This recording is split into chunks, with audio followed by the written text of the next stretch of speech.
Mary, I'm so happy that we're here.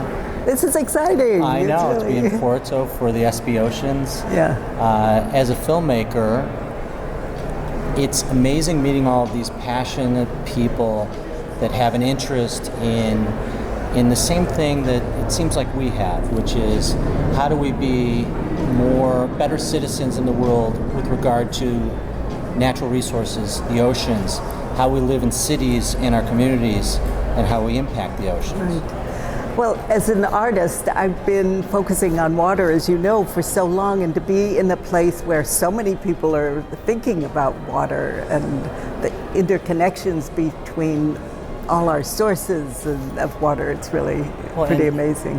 And the big issue that I've always confronted is the idea that these global problems and how we impact oceans are such big ideas that average citizens and communities can't get their arms around it and what they can do in their own homes and what they can do in their own communities. And how you do that through storytelling in many different ways becomes an important part of the story. Well, and when we were thinking about this at City is Living Lab, we realized that we had to come up with a framework that would allow us to understand how to interact with people in their own communities, on the streets, looking at the issues that were important to them. Instead of talking about the whole big pressing issue, the oceans are really big, to talk about that kind of global scale. People tune out, they're too busy, they're scared. So we started going on walks with people where they lived. And we'd come in and the scientist would describe, or an engineer might describe the infrastructure that was supporting whatever was happening or what wasn't working in a neighborhood. And then as an artist, I would talk about the things that I was taking note of that were very different than what the scientists had to say. And then the community members have this other kind of expertise. And I think that it's like one of the most important things is beginning to value people.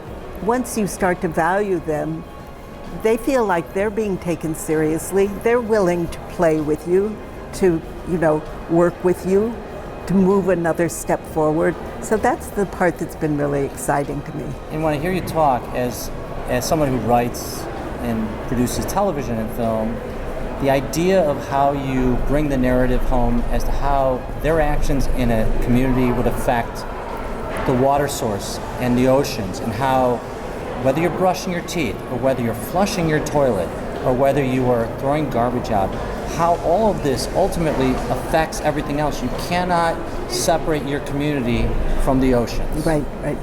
And people do, because they don't live by the oceans, or they don't realize that when I ran my water, or I did flush my toilet, or there is water running down our street, that ultimately that's going into the ocean, taking all of the things that are in that water to the ocean and affecting whether it's the animal life or affecting the clean water or affecting the temperature or acidity of the ocean.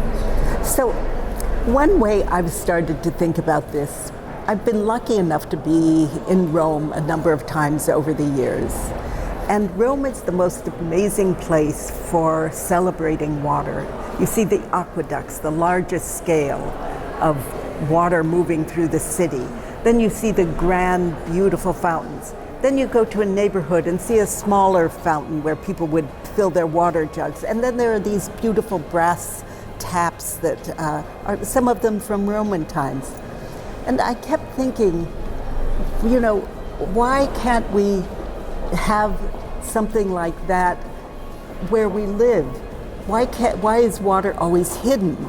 It's about bearing, putting out of sight.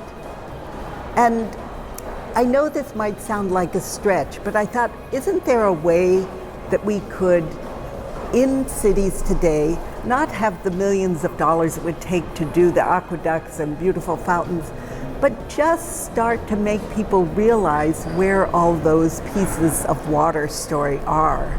So I've got this idea that we could tag these sites, people could start doing that in their own community.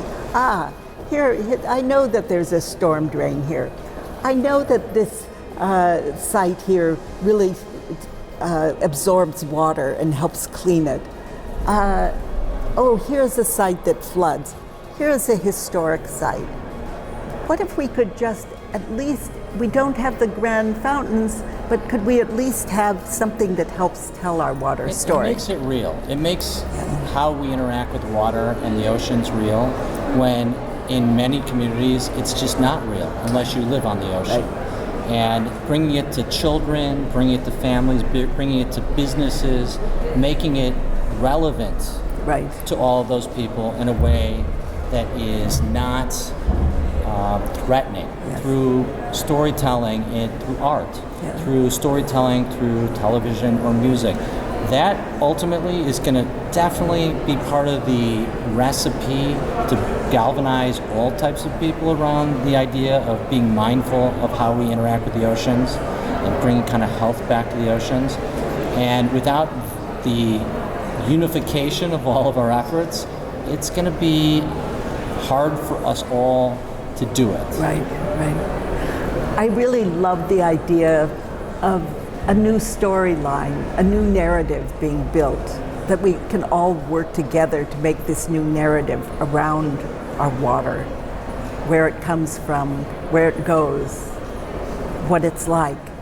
I love the idea that bodies of water are starting to be recognized as having personhoods, a legal term saying that a body of water should be considered just like a human being, that there are rights that that body of water should have.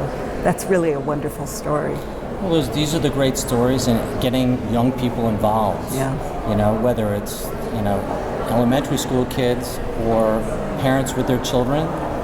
I think finding a way to reach all those people and have them talk about it in schools and in their homes, around their kitchen table, in their offices, I think that's also going to be part of the solution, is how do we get everyone in the dialogue so that they care. Yeah. They don't have to be experts, but they have to care. And they have to want to learn how to live amongst each other. Okay, John, we're in this together. So should we shake on it? We're going to be the water warriors. Okay, that's a deal.